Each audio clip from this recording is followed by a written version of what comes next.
aku jahat karena masih suka nyebut-nyebut almarhum ayahku di depan suami baru ibuku. Aku cewek 27 tahun, ayahku meninggal karena kanker di tahun 2018. Waktu itu aku masih 20 tahun. Berat banget karena aku dan ayah deket banget. Nah, akhir pekan kemarin ibuku nikah lagi. Aku cukup akrab dengan suami barunya. Orangnya baik, sopan, dan sejauh ini memperlakukan aku dan ibu dengan baik. Ia juga punya anak cewek umur 13 tahun dari pernikahan sebelumnya. Dan mereka ngurus anak itu bareng sama mantan istrinya. Jadi sistemnya 50-50 gitu. Hari Sabtunya pas nikahan, semua happy banget. Aku bahkan nangis bahagia lihat ibu akhirnya nemu pasangan baru. Tapi besoknya, suasana mulai nggak enak. Sepupuku nanya, kamu bakal manggil suami baru tante dengan sebutan ayah juga nggak? Dan aku langsung jawab, ya enggak lah. Aku udah gede waktu dia masuk ke hidupku. Dan aku juga masih punya ayah, walaupun ayahku sudah meninggal. Setelah obrolan itu, tiba-tiba ibuku dan adik perempuannya, alias tanteku, narik aku ke samping dan mulai ngomel-ngomel, katanya aku harus berhenti ngomongin ayahku, ayah kandungku di depan suami barunya.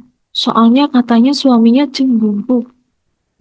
Cemburu sama orang yang udah meninggal. Padahal mantan istri dia juga masih hidup dan mereka bahkan masih ketemu tiap hari. Dan ibuku nggak cemburu tentang itu. Tapi giliran aku nyebut almarhum ayahku, katanya nggak peka dan bikin suaminya nggak nyaman. Padahal aku tuh nggak sengaja nyebut ayahku karena memang ditanya. Kadang ngobrol sama sepupu kecilku yang waktu ayahku meninggal masih umur 7 tahun. Dia kan hampir nggak ingat sama ayahku. Jadi wajar dong kalau aku kadang cerita dan nyebut ayahku sendiri. Aku dirawat ayahku 20 tahun loh. Terus tanteku makin nyelekit. Dia bilang, ayahmu mungkin penting buat kamu, tapi dia udah nggak pernah penting buat orang lain.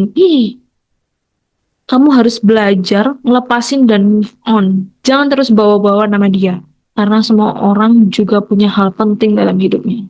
Dan ya, itu bikin aku nangis. Aku nangis langsung di sana. Seharian itu aku nggak ngomong lagi sama ibuku dan tanteku, apalagi suami baru ibuku. Jadi aku nanya deh, apa aku keterlaluan karena masih sesekali menyebut almarhum ayahku saat pertemuan keluarga? Emangnya wajar gitu ya? Orang bisa cemburu sama orang yang udah meninggal. Gimana?